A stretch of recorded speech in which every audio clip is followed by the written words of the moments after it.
Hello student, welcome to my channel.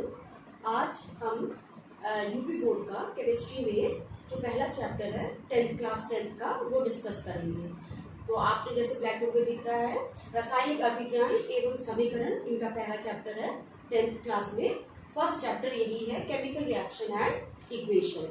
तो इसको पढ़ने से पहले सबसे पहले हम लोग को समझना है कि परिवर्तन क्या होते हैं ना। ब्रह्मांड में जितने भी द्रव्य हैं जो हमने पढ़ा था 9th में कि इनमें परिवर्तन होता रहता है। परिवर्तन मतलब कि जैसे पेपर का जलना, पेपर जल के राख बन गया, दूध दही में बनना, दूध का दही में बनना, तो परिवर्तन हो रहा है। तो परिवर्तन को हम दो वर्गों में बांटते हैं। पहला हमारा है परिवर्तन क्या होता है, भौतिक परिवर्तन, भौतिक परिवर्तन, और दूसरा होता है रासायनिक परिवर्तन। तो changes are of two type, first is physical change and next is chemical change. जैसे हम लोग ने बहुत पहले पढ़ा हुआ है कि फिजिकल चेंज क्या होता है, भौतिक चेंज क्या होता है, जिसमें कोई नई पदार्थ नहीं बनते हैं, कोई नए पदार्थ नहीं बनता है, वो हमारा फिजिकल चेंज, भौतिक चेंज। जैसे पानी हमने लिया, पानी को हमने उसका तापमान को हमने कम कर दिया, इसका मतलब हमने रेफ्रिजरेटर में रख दिया, तो पानी क्या हो गया, वो बर्फ बन गया। तो जो बर्फ बनना है, पानी तो अपना जो पानी है वो पानी ही है, लेकिन उसने अपना क्या किया, भौतिक अवस्था परिवर्तित किया है। पहले पानी किस रूप में था, द्रव अवस्था में था। अब वो जब हमने उसको तापमान उसका कम कर दिया तो वो बन गया बर्फ। बर्फ क्या है हमारा, कौन सा पर्व हुआ, ठोस अवस्था। तो इसीलिए ये जो भौतिक परिवर्तन में केवल भौतिक गुणों में परिवर्तन होता है। और भौतिक गुण कौन कौन से होते हैं, अवस्था, आकार,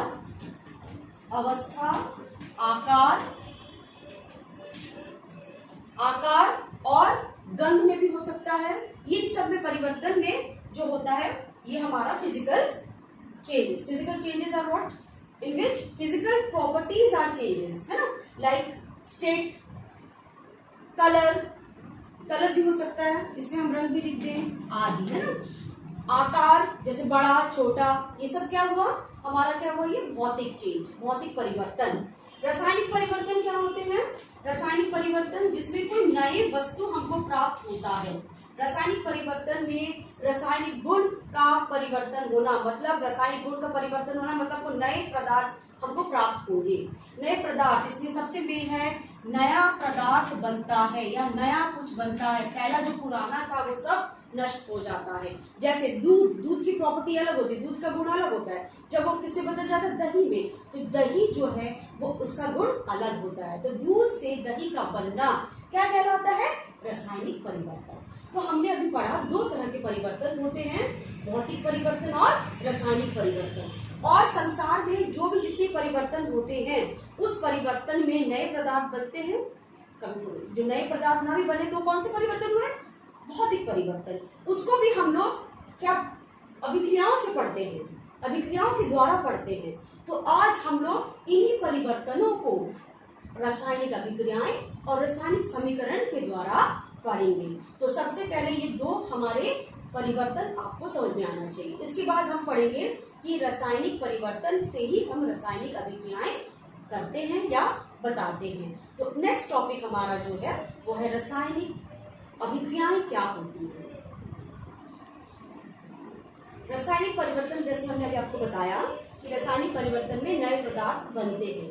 तो हमने देखा, सपोज करो हमने एक रिएक्शन लिखना है, A+B, ये चेंज होके बना रहा है C+D, ठीक है।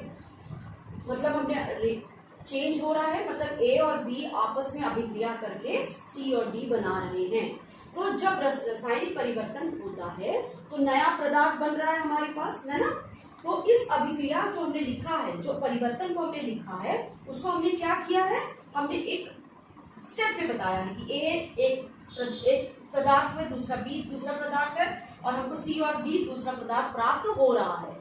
तो जो इस तरह के रिएक्शंस होते हैं, रिएक्शन केमिकल चेंजेस में हम केमिकल चेंज को हम क्या करते हैं, प्रतीक या सूत्रों के द्वारा हम उसको प्रदर्शित करते हैं। प्रतीक मतलब सिंबल और सूत्र मतलब फॉर्मूला। तो हम किसी भी रासायनिक, किसी भी केमिकल चेंज को अगर हम फॉर्मूला या सिंबल के द्वारा प्रदर्शित करते हैं तो उसको हम क्या कहते हैं? रासायनिक समीकरण। क्या कहते हैं? रासायनिक समीकरण, केमिकल इक्वेशन। रासायनिक समीकरण, रासायनिक समीकरण या इक्वेशन। अब इस इक्वेशन में हमको दो चीज बहुत जरूरी पढ़नी है। सबसे पहला, जो हमने पदार्थ लिया है जिससे अभिक्रिया हो रही है उसको हम कहते हैं, जिससे अभिक्रिया हो रही है उसको हम कहते हैं अभिकारक। क्या कहते हैं? अभिकारक। और अभिकारक को इंग्लिश में क्या कहेंगे? रिएक्टेंट। तो इसमें रिएक्टेंट कौन कौन से हैं? ए और बी आपस में अभिक्रिया कर रहे हैं तो ये बन जाएगा रिएक्टेंट, है ना। और रिएक्टेंट अभिक्रिया करके क्या बना रहे हैं? सी और डी। और सी और डी को हम कहते हैं प्रोडक्ट या उत्पाद। उत्पाद, प्रोडक्ट। तो रासायनिक परिवर्तन को रासायनिक समीकरण के द्वारा हम प्रदर्शित करते हैं। रासायनिक समीकरण क्या होता है? वह समीकरण जिसमें हम किसी भी रासायनिक परिवर्तन को सिंबल, सूत्र या फॉर्मूला, प्रतीकों से हम प्रदर्शित करते हैं। ठीक है। इसको जैसे A प्लस बी रासायनिक परिवर्तन हुआ, C प्लस डी हमको उत्पाद मिला। तो A और B क्या है? हमारा अभिकारक है, रिएक्टेंट है। और C और D हमारा क्या है? उत्पाद, प्रोडक्ट है। ठीक है। अभी हम एक एग्जांपल लेंगे, उसके बाद आपको समझाएंगे। अभी मैंने आपको बताया कि रासायनिक समीकरण क्या होता है। तो रासायनिक समीकरण का एक एग्जांपल लेते हैं। फॉर एग्जांपल मैंने बताया कि सिल्वर नाइट्रेट को हम किसमें मिला रहे हैं?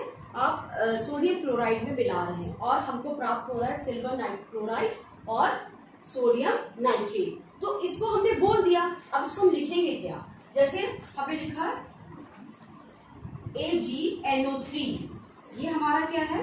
हमने क्या किया? इसको फॉर्मूला से, या हम बोल सकते हैं इसको अपने फॉर्मूला से, सूत्र से हमने बताया। ये क्या है? Silver nitrate.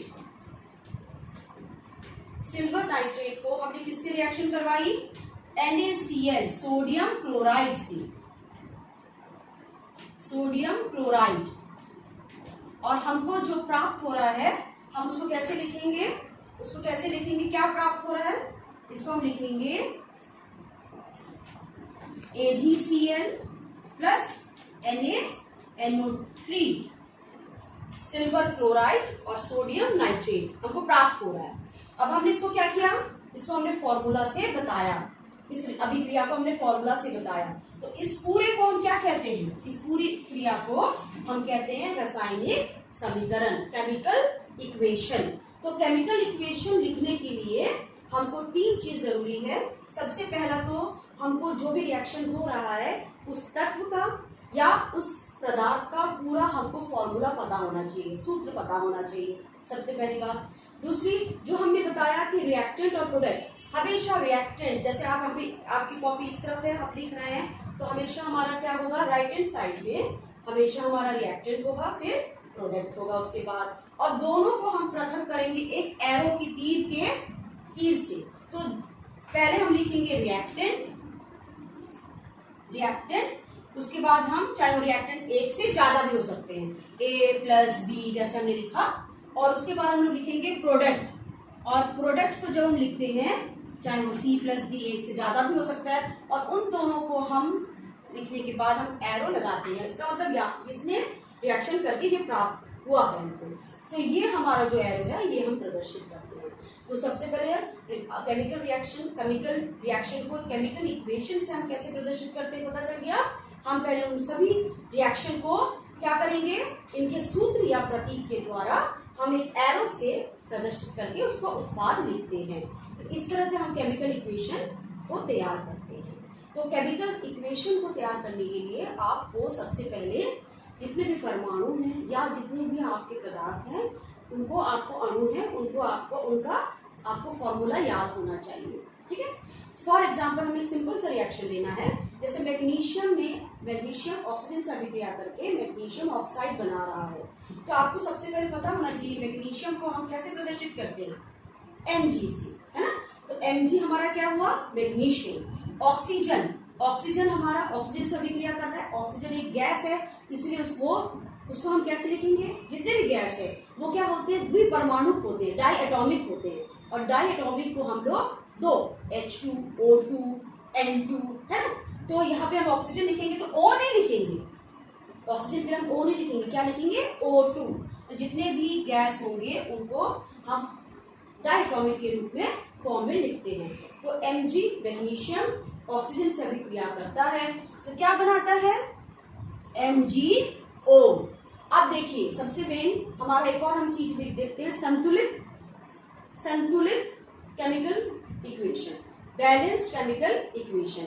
उसके लिए क्या करना पड़ेगा कि जो भी जितने भी हमारे तत्व या पदार्थ हैं किसमें, रिएक्टेंट साइड में, वो बराबर होना चाहिए किसमें, उत्पाद में। देखिए यहाँ पे Mg तो एक है, यहाँ पे Mg एक है, ऑक्सीजन यहाँ पे दो है, यहाँ पे एक ही है। तो इसको क्या करेंगे, इसमें हमने अगर दो लगा दिया तो यहाँ पे ऑक्सीजन तो दो हो गया, मैग्नीशियम दो है, तो यहाँ पे मैग्नीशियम को भी हमको यहाँ पे 2 करना है। तो ये हमारा जो इक्वेशन है ये कहलाएगा संतुलित केमिकल रिएक्शन, संतुलित chemical equation, balanced chemical equation. Thank you student. Next topic मैं आपको बताऊंगी रासायनिक अभिक्रिया कितने प्रकार के होते हैं और उनको एक एक करके हम डिटेल में पढ़ेंगे। Okay, thank you.